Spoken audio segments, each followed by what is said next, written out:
terminaremos lo que veníamos estudiando del marco.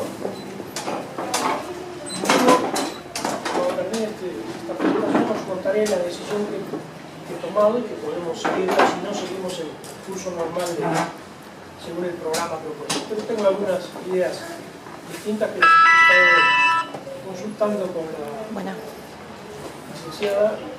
¿Sí?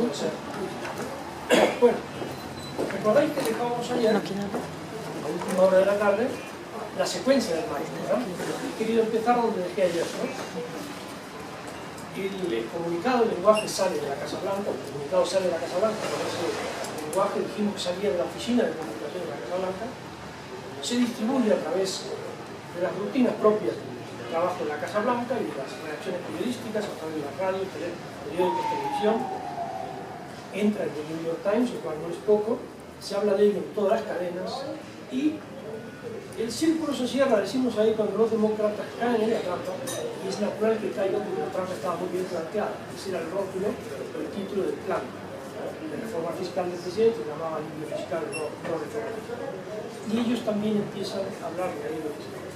¿Recordáis que decíamos ayer que sin una discusión política entre amigos, empiezas a discutir el marco del otro y estás perdido? Estás perdido. Porque el otro ya ha marcado ya ha decidido las reglas del juego, ha decidido las armas, ¿no?, porque se van a enfrentar, y no tienes nada de eso. Vemos que el enmarcado tiene que ver entonces, obviamente, con ideas, ¿no?, pero fundamentalmente con las palabras adecuadas, las palabras mágicas que llamo yo, que son capaces de trasladar esa idea de un lugar a otro de la pirámide social. Desde una institución, la Casa Blanca, la Presidencia de la República de México, qué sé yo, a la sociedad. Y se trata de conseguir encontrar un lenguaje que encaje en una visión del mundo que es la que está ahí. Por cierto, hago un inciso para deciros, hacemos una advertencia. Me consta que, como me pasó en Buenos Aires, también en México me pasa que el ejemplo de los impuestos no es el mejor, porque aquí hay una visión exacta, distinta de los impuestos. Pero yo lo que quiero que os quede es que es lo otro, todo lo demás son las rutinas de pensamiento, el algoritmo mental. Es decir, olvidemos los impuestos y pensemos en otra cosa. ¿Qué es lo que puede funcionar en México? O en un estado determinado de la Federación. ¿De acuerdo? Pero sigo con este tema porque es tal como lo plantea. Sí, podemos dar el ejemplo, olvidarlo y aplicarlo con otro ejemplo. Hemos visto que no solo tiene que ver con el lenguaje, lo primero son las ideas y hay que conseguir el lenguaje capaz de transmitir esas ideas con eficacia. Pero fijaros que ayer hablábamos, no terminamos, solo presentamos la visión de los republicanos. Y a esa visión de los republicanos añadimos el problema que tenían los demócratas, que le llamamos, o le llama Leiker, hipocognición, quedaron atrapados en el suelo, digamos, semántico arrojado por la Casa Blanca, por los republicanos. Pero la pregunta del millón, ¿existe un marco alternativo para los impuestos? Existe. Existe. Resulta que pagar impuestos es, porque en México se piensa de otra manera, es, pensemos en Estados Unidos, yo lo pienso así, es de izquierda, es progresista, es la manifestación práctica y presupuestada, ¿verdad?, de la solidaridad. La solidaridad no se puede cacarear o pregonar, hay que practicar. Yo vivo en una comunidad, la Comunidad de Madrid, en que con los impuestos que recauda, 6 o 7 millones que somos en la Comunidad de Madrid, pues da prestaciones a muchos españoles de muchas comunidades, igual que Cataluña. Lo que pasa es que Cataluña no quiere. Cataluña quiere marcharse precisamente para evitar darle el 20% a España, al resto de España. Yo en cambio estoy encantado de que con mis impuestos vivan gente de Andalucía que no tiene trabajo, gente que quiere cobrar sus pensiones, tiene derecho a ello, gente que, en fin, ¿verdad?, que menos válidos, no sé, embarazadas, solteras, jóvenes, necesitan ayuda del Estado. Yo soy partidario de eso, pero eso no se puede pregonar si no se paga, porque eso no es. Existe entonces una visión distinta a los impuestos. No la vieron los demócratas, perdieron las elecciones, insisto, por esas dos palabras. ¿Cuál sería el marco alternativo para los impuestos? Nuestros padres invirtieron para el futuro de nuestros hijos. Todo eso que ves por ahí, aquel polideportivo, aquella autopista que empezó por no existir, aquel hospital que antes teníamos que trasladarnos 50 kilómetros o 100, son impuestos plantados por padres y abuelos, abuelos y padres, y que están trabajando para nosotros, para nuestro bienestar. Tenemos ese confort porque ese es trabajo puesto a producir bienestar para nosotros. Y nosotros tenemos que hacer lo mismo para nuestros hijos, ¿verdad? Nuestros contemporáneos y para los que vienen después, ¿no? Estamos cosechando los beneficios del trabajo que han hecho otros, ¿no? Y hoy tenemos entonces una serie de activos plantados en el territorio que provienen de aquel trabajo acumulado, ¿verdad? Enterrado al Estado, porque el Estado es la taquilla de la sociedad, es el que tiene que ocuparse de los más débiles, de los que están en una situación de indefensión, de los que tienen un drama. Interesante lo que dice George Blake. Los impuestos son el pago de tus deudas, el pago de tu cuota de socio de América. Esto es una gran familia, pero tenemos que trabajar y sacar adelante a los demás.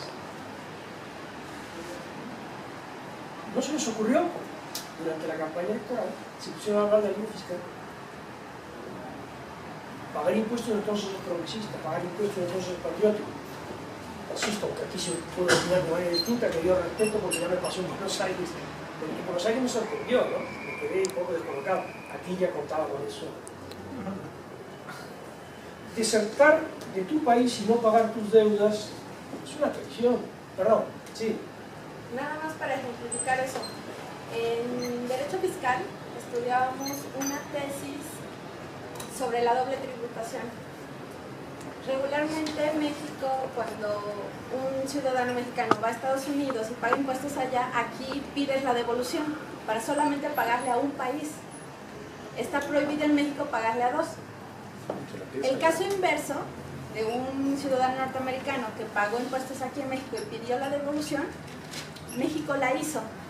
Pero cuando el mismo norteamericano hizo la reclamación desde México, Estados Unidos le dijo, no, yo no te la voy a devolver, porque es un privilegio ser norteamericano, aunque tengas que pagar impuestos a dos países.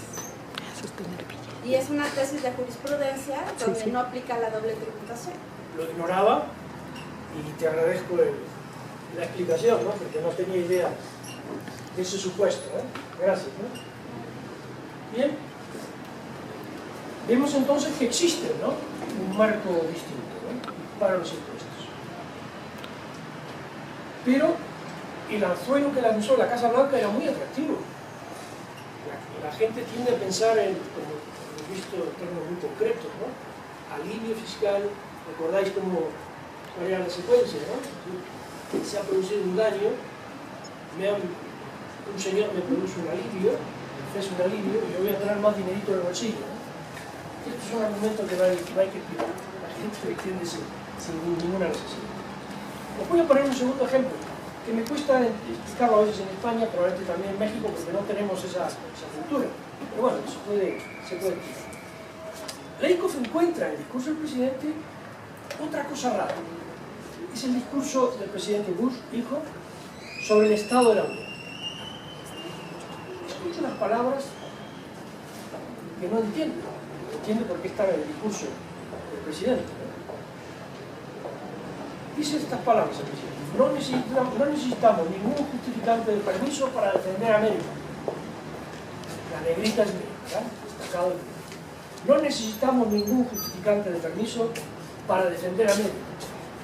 ¿Cuál es el contexto que le da significado a esta frase? El contexto, obviamente, de la sociedad norteamericana, pero el contexto político es vísperas de la guerra de Irak.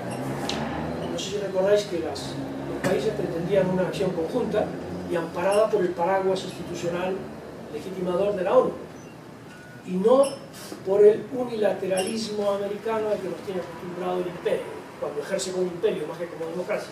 Estados Unidos es las dos cosas. A veces destaca más la democracia y a veces el imperio. Ahora estamos en una etapa más de democracia, pero el imperio sigue existiendo, ¿no? Estamos, por cierto, al borde del año, ¿no? Bien. No necesitamos ningún justificante de permiso para defender a América, está diciendo el presidente. No necesita que la ONU le dé permiso, ni Europa, que es Europa para opinar sobre lo que tiene que hacer Estados Unidos. Y se pregunta este autor, ¿por qué hablar de justificante de permiso? Un discurso solemne sobre el Estado Unido. Y Leykov propone que cada uno recuerde cuál es la última vez que tuvo que pedir permiso. Permiso en el colegio para no ir porque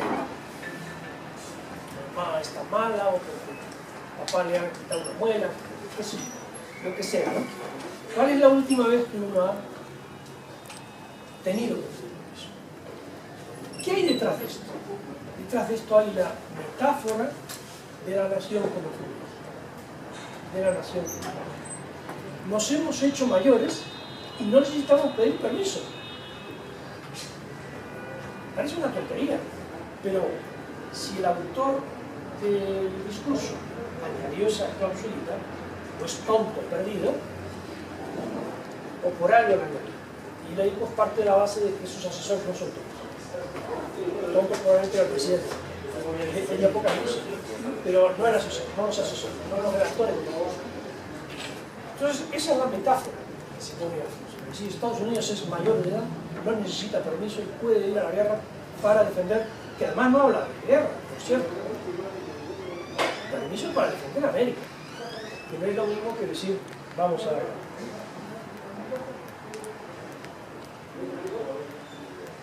Y el autor se pregunta cuál es la relación entre una cosa y otra. Que es la metáfora, como dije antes, de la nación de la. Si me permitís un minuto, me gustaría hacer una introducción para invitar a Joan Leykov al aula, ¿no? Esperemos que todo funcione bien.